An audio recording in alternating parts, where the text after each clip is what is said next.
नमस्कार, मैं हूं अमित पालित। देश भर में कोरोना के मरीजों की संख्या 1,38,000 से आगे निकल चुकी है और मौत का आंकड़ा 4,000 को पार कर चुका है। यह हालत तब है जब देश में लॉकडाउन है। लॉकडाउन 4 में जिस तरह से कोरोना के केसेस की संख्या बढ़ी है, वो प्रधानमंत्री के लिए भी चिंता वाली बात है। ऐसे में नरेंद्र मोदी के सामने बहुत बड़ा टास्क है 31 मई के बाद की स्ट्रैटेजी को बनाने को लेकर। पीएमओ को कवर करने वाले हमारे सीनियर एडिटर देवेंद्र पराशर ने प्रधानमंत्री के एक्शन मोड के पूरे कैलेंडर की एक्सक्लूसिव जानकारी जुटाई है, जिसको आपका देखना बेहद जरूरी है।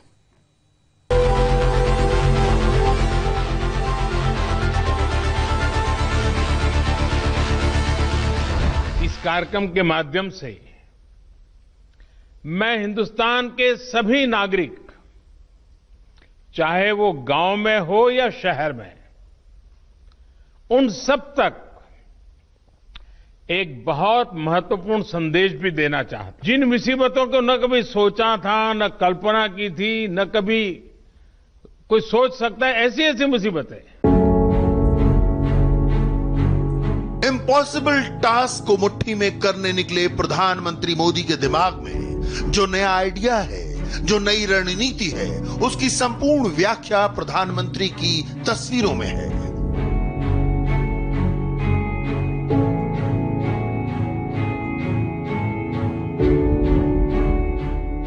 83 दिन बाद जब नरेंद्र मोदी 7 लोक कल्याण मार्ग से निकले तो एक संदेश एकदम साफ था। सेकेंड इनिंग का पहला साल कठिन परीक्षाओं का रहा, लेकिन हर चैलेंज की फिनिशिंग लाइन पार की और अब कोरोना संकट में फंसी गाड़ी को भी प्रधानमंत्री को फिनिशिंग लाइन के पार पहुंचाना है। 31 मई को प्रधानमंत्री मोदी बहुत बड़ा ऐलान करेंगे।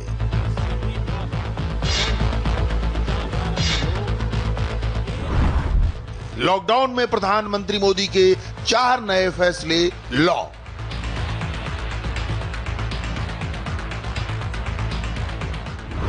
नरेंद्र मोदी के एक्शन मोड का पूरा कैलेंडर रेडी।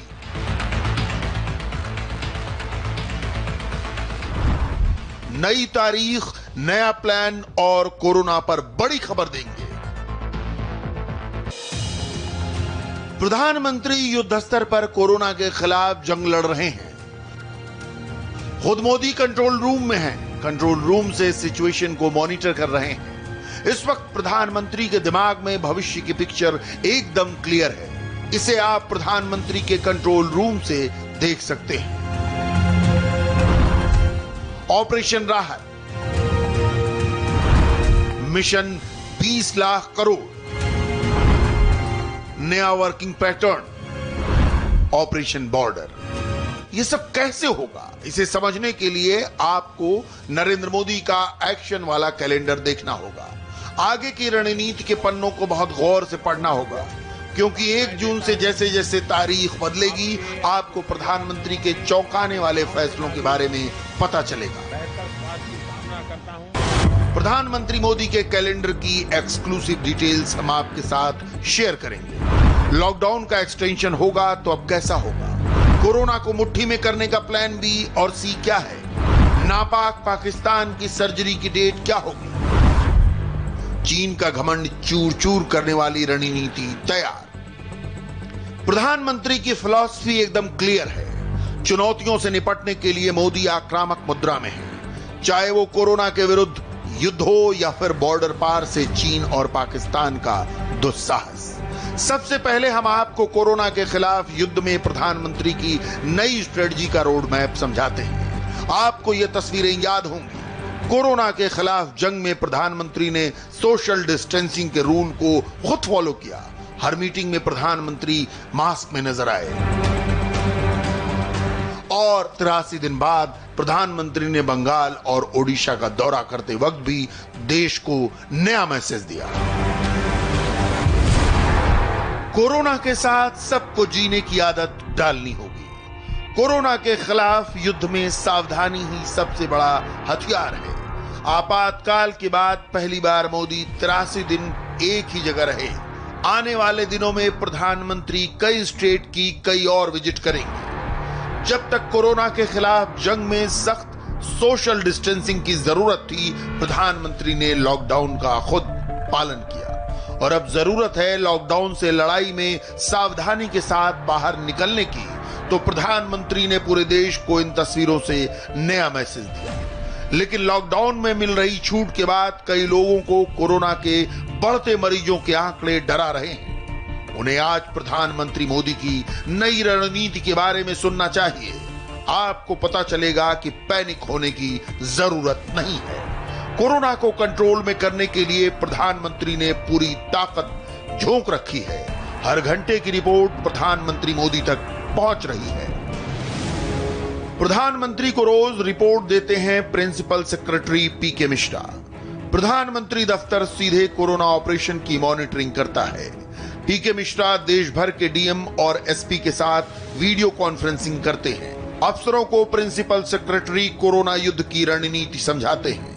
पीएमओ राज्यों के चीफ सेक्रेटरी और डीजीपी से संपर्क में हमेशा रहते हैं। पीएमओ राज्यों से मिले फीडबैक की पूरी डिटेल प्रधानमंत्री से शेयर करते हैं।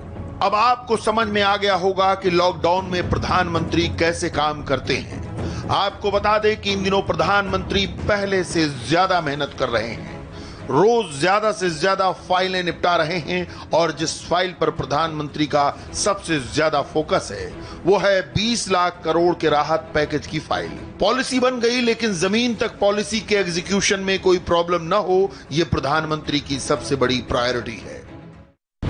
पीएम मोदी ने 20 लाख करोड़ रुपए के राहत पैकेज का ऐलान किया। उसके बाद वित्त मंत्री से उसका पूरा ब्यौरा भी दिला दिया। अब लेकिन उनकी असली चिंता यह है कि धरातल पर कैसे ये ठीक तरीके से लागू हो और जो रुकावटें आए कैसे उसे दूर किया जाए। इसके लिए पीएम मोदी ने एक मंत्री समूह को टास्क दे रखा है। वो मंत्री समूह समय समय पर बैठकें कर रहा है और बैठक करके ये जान रहा है कि धरातल पर क्रियान्वयन के संबंध में क्या कुछ रुकावटें आ रही हैं और उसका हल क्या होना चाहिए। प्रधानमंत्री नरेंद्र मोदी ने 12 मई को 20 लाख करोड़ रुपए के आर्थिक पैकेज का ऐलान किया। इसके दो महत्वपूर्ण उद्देश्य थे। पहला, लॉकडाउन से प्रभावित लोगों और फर्मों तक फौरन मदद पहुंचाना। दूसरा, स्वदेशी कंपनियों और खासकर एमएसएमई सेक्टर की कंपनियों को महामारी के बाद की दुनिया में मैन्युफैक्चरिंग की कई नई अपॉर्चुनिटीज का प्रॉफिट उठाने के लिए तैयार करना। लेकिन सवाल यह है कि 20 लाख करोड़ रुपए का पैकेज क्या पटरी से उतर चुकी इकॉनमी को विकास के रास्ते पर वापस लाएगा? क्या प्रधानमंत्री का आत्मनिर्भर भारत का नारा सफल हो पाएगा? ऐसी आशंका को दूर करने के लिए प्रधानमंत्री ने एक कमेटी बनाई है। इस आर्थिक कमेटी में मोदी सरकार के कई बड़े मंत्री शामिल हैं। रक्षा मंत्री राजनाथ सिंह, गृह मंत्री अमित शाह, वित्त मंत्री निर्मला सीतारमण, राज्य मंत्री अनुराग ठाकुर, विदेश मंत्री जयशंकर, उड्डयन मंत्री हरदीप पुरी, रेल मंत्री पीयूष गोयल। ये कमेटी ही 20 करोड़ के राहत पैकेज की पूरी मॉनिटरिंग करेगी, यानी फायदा सही हाथों तक हर कीमत पर पहुंचे।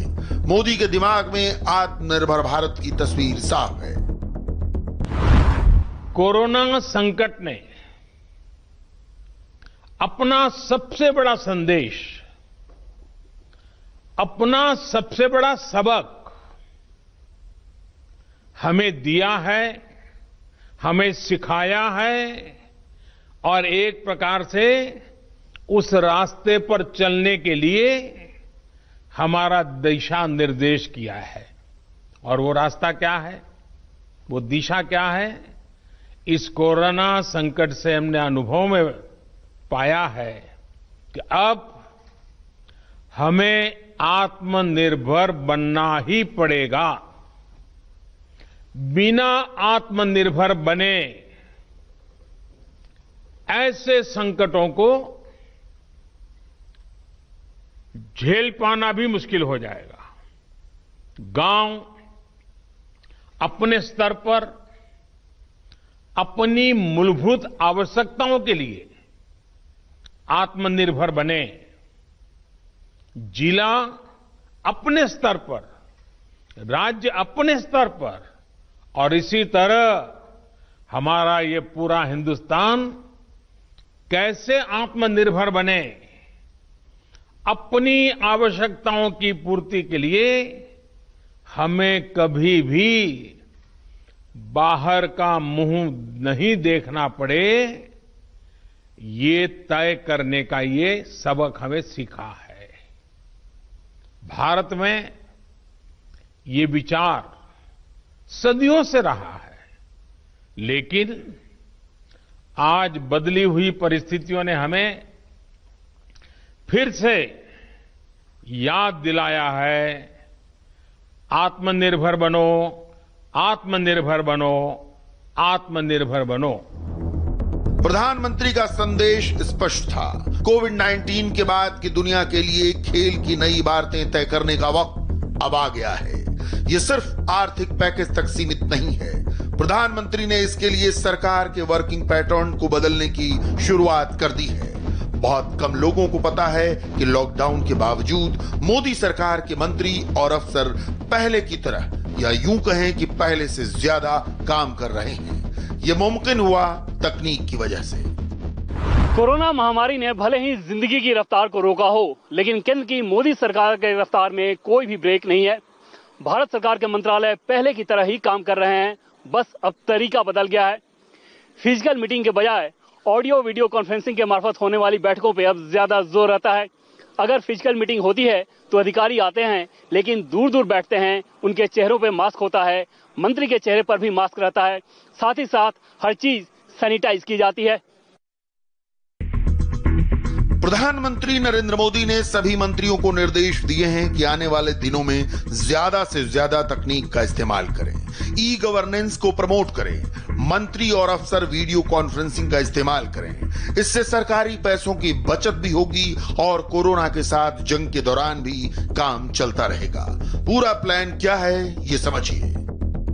आर्टिफिशियल इंटेलिजेंस का इस्तेमाल, single window digitization solution, cashless, paperless और फेसलेस सर्विस, सभी मंत्रालयों को पेपरलेस बनाना, ई गवर्नेंस प्लेटफॉर्म को एक साथ जोड़ना, वन नेशन वन प्लेटफॉर्म के कंसेप्ट पर जोर। आज आपको यह भी समझना होगा कि देश में कोरोना कंट्रोल में है और भारत कोरोना पर विजय के लिए हर दिन नया कदम बढ़ा रहा है। आपको यह बात याद रखनी चाहिए कि यह जंग कितनी बड़ी है। और अब रुकेंगे एक ब्रेक के लिए। ब्रेक के बाद देखिए दिल्ली के निजामुद्दीन मरकज से बड़ी खबर।